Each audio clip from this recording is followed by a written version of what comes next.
amaboko yaragufashe nakurekure. Amaboko yagufashe, amaboko y'umwanzi yagufashe, amaboko yagufasha agafata amagara yawe, amaboko yagufasha agafata ubugingo bwawe, amaboko yagufasha agafata umubiri wawe, amaboko yaguhambiriye akaguhambirira ahantu nakurekure mu izina rya Yesu. Umva iki ijambo ry'Imana ririmo rimbwira rero. Iyo dusomye mu byakozwe n'intumwa 12 ku murongo waho wa mbere, tugasoma iki gice tukaza no gusoma kuri 6, hari amagambo ahanditse agira ati ngo nuko muri icyo gihe umwami Herode afatira abo mu itorero bamwe kubagirira nabi. Ndavugana n'umwuka wagufashe, ndavugana n'imbaraga zagufashe, ndavugana n'umwuka wakwigabije akigabiza ibyawe akigabiza abawe, ndavugana n'umwuka wagufashe ukaguhambirira mu bukene, ndavugana n'umwuka wagufashe ukaguhambira ugafata ubuzima bwawe ugahora urwaye. Uyu mwuka nukurekure mu izina rya Yesu. Ijambo ry'Imana rivuze iki rero? Ngo Herode uyu nguyu yicishije Yakobo inkota mwene se wa Yohana, ngo abonye ko anejeje abayuda, ngo ariyongeza afata na Petero. Ngo icyo gihe hari mu minsi mikuru cyangwa se yari iminsi idasanzwe y'imitsima idasembuwe. Ngo ariko ngo abonye anejeje abayuda, ngo araryoherwa, abona icyubahiro cye kirimo kizamuka, abona abantu barimo bamuvugiriza impundu, icyubahiro cyazamutse, ashaka kugira ngo intebe ye itumbagire cyane. Ngo asanga kugira ngo abone icyubahiro mu bayuda ari uko agomba kwiyongeza agafata na Petero. Ijambo riramubwira ngo afashe Petero. Iyo usomye ku murongo wa 6, ngo Herode ngo araye ari busohore Petero muri iryo joro, ngo araye ari bumusohore. Ngo iryo joro Petero yari asinzire hagati y'abasirikare babiri bari bamurinze, ngo aboheshejwe iminyururu. Ndimo ndashaka kuvugana n'amoko yagufashe. Uyu mwuka wagufashe ukagufata ukagushyira muri gereza, ugerageza gushaka gukora ariko ugasanga uraboshye, ugerageza gushaka gutera imbere ugasanga uraboshye. Ndimo ndashaka kukubwira muvandimwe, iyo uri muri gereza, nuvuga ngo iyo uri muri gereza ububoshye, gutera imbere biragora, kugira icyo ugeraho biragora, kugira ngo uzave ku buzima ugere ku bundi biba bigoye. Ariko ndashaka kuvugana n'uyu mwuka waguhambiriye mu izina rya Yesu. Uyu mwuka nukurekure. Izi mbaraga zaguhambiriye zigahambira ibitekerezo byawe nizikurekure. Izi mbaraga zagufashe zigafata iyerekwa ryawe nizikurekure.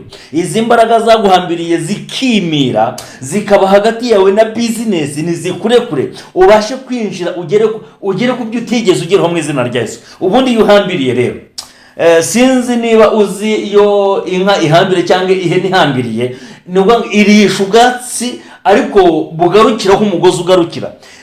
N'ubuzima bwawe rero haraho bugarukira, gubona amafaranga haraho bigarukira, business haraho bigarukira. Ariko ndashaka kuvugana n'uyu mugozi ngo ukurekure mu izina rya Yesu. Uyu mugozi ni ukurekure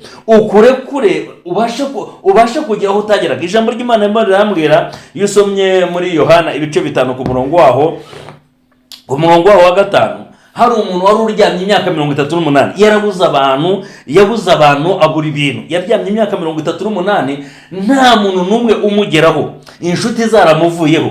Byashoboka ko waborera amahirwe ku bantu, byashoboka ko waborera amahirwe ku nshuti, byashoboka ko wakekaga ko wabonera amahirwe, ibiganza byabo utabiboneramo umugisha, aho kugira ngo bikuremo umugisha ahubwo wabikoramo umuvumo. Ndimo ndashaka kuvugana uyu muntu yaryamye imyaka 38, yarabuze umuntu numwe wamureba n'amaso y'imbabazi. Ariko ngo umunsi ubumwe, Imana ishimwe cyane, Imana ikubohore muvandimwe, Imana ikubohore ibiganza byawe byakira umugisha, Imana ikubohore ubuzima bwawe bwakira amahoro, Imana ikubohore ubuzima bw'uburwayi umaranye igihe kirekire bwabaye agatereranzamba, uburwayi bwabaye bukuzengurukaho buri munsi, uburwayi bwaguhinduye. Nubwo mu yandi magambo ninde warwaye ni wowe. Izi mbaraga, uyu mugozi w'uburwayi turawuciye mu izina rya Yesu. Amagara yawe nabe mazima, umubiri wawe nube muzima, ubugingo bwawe bube buzima, uhinduke muzima kubw'amaraso ya Yesu, uhinduke muzima kubw'imbaraga z'umwami wacu Yesu Kristo. Umwami wacu nagukize mu izina rya Yesu.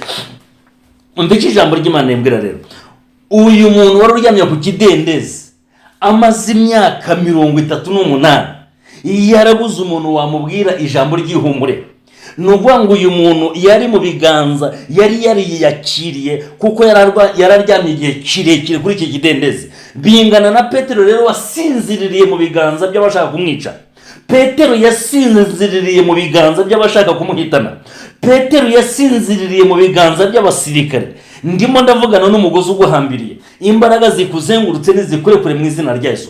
Petero yarindishijwe abasirikare 16, imbaraga zaguhambiriye ziraguhambira, ziguheza hasi. Ugerageje gushaka gutera urutambwe ugasanga uraziritse, ugira gushaka gutera urutambwe ngo uve ku buzima ugiye ku bundi ugasanga uradanangiye. Ndimo ndavugana n'imbaraga ziguhambiriye mu izina rya Yesu. Izi mbaraga nizikurekure, izi mbaraga nizikurekure, izi mbaraga nizikurekure mu izina rya Yesu. Ndimo ndavugana naye muvandimwe. Petero yari yakiriye nkuko nawe wiyakiriye, wariyakiriye, ubona ko ubwo burwayi n'ubwango, ubona ko hari ibyo abaganga bakubwiye, bakubwira ko bidashoboka, ariko ndashaka kubwira ko mu mbaraga z'umwana wacu Yesu Kristo birashoboka, mu mbaraga z'Imana yacu birashoboka, mu mbaraga z'Imana twizeye birashoboka, mu mbaraga z'Imana yacu dusenga ku manywa na nijoro birashoboka. Ibidashobokera abana b'abantu ku Mana birashoboka, ibidashobokera ubwenge bw'abantu ku Mana birashoboka, ibidashobokera siyanse twize ku Mana birashoboka, ibidashobokera amafaranga dutunze ku Mana birashoboka. Ndimo ndavugana n'imbaraga zaguhambiriye nizikurekure mu izina rya Yesu. Ijambo ry'Imana rirambwira ngo Yesu ageze kuri iki kidendezi cy'Ibetesida, ibyananiye abantu mu myaka 38, ibyananiye uyu murwayi mu myaka 38, yumva ijwi ritandukanye n'ayandi majwi. Yesu aramubwira ngo ikorere uburiri bwawe ugende. Petero asinzire hagati y'abasirikare babiri, abandi barinze inzu yose izengurutswe na 16, yumva ijwi ritandukanye n'iryandi majwi. Marayika mukoma mu mbavu aramukangura cyane. Ndimo ndagukangura mu izina rya Yesu. Ndimo ndagukangura we warusinzire mu mbaraga z'ubukene.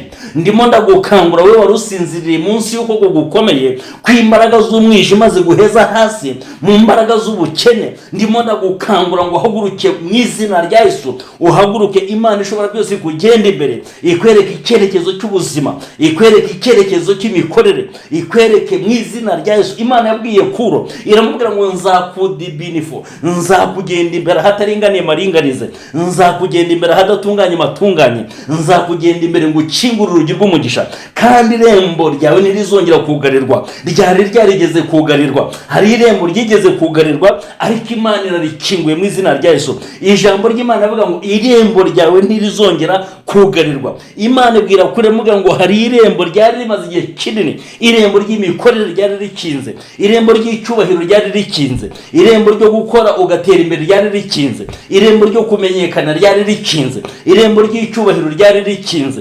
Ariko Imana ivuga ijambo rikomeye, iravuga ngo irembo ryawe ntirizongera kugarirwa. Ndimo ndavugana nawe muvandimwe, irembo ryawe ntabwo rizongera kugarirwa mu izina rya Yesu. Imana ishobora byose nikugirire neza kandi ikubohore.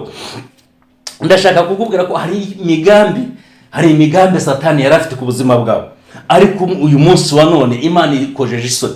Hari imigambi Herode yari afitiye Petero, yari afite umugambi wo kwica Petero nyuma y'iminsi mikuru y'imitsima idasembo irangiye. Yari afite umugambi wo kumuhitana, yari afite umugambi wo kumwica ku karubanda, ariko ibyo yibwiraga byari bihabanye n'iby'Imana yibwira. Ibyo yibwiraga bitandukanye n'iby'uwijuru ryibwiraga. Ndimo ndashaka kuvugana n'ubuzima bwawe, ibyo abakwanga bibwira bitandukanye n'iby'Imana yibwira. Imana ishobora byose nikugenderera ikubohore, igukure muri ubwo buzima, igukure muri iyo situation. Imana ishobora byose hagararane nawe muvandimwe. Ijambo ry'Imana niryo rimo rimbwira. Imana yabwiye Abisirayeli, iravuga ngo nukuri mbonye kubabara ku bwoko bwanjye buri mu maboko y'Abanyegiputa, mbonye agahinda ku bwoko bwanjye, mbonye akababaro k'abana ba Yakobo, mbonye akababaro mbonye agahato bahatishwa n'ababakoresha uburetwa. Imana iza akababaro kawe, Imana iza amarira yawe, Imana iza agahinda kawe. Imana ishobora byose nimanuke kugushyira mu mahoro mu izina rya Yesu, igukure mu maboko y'imbaraga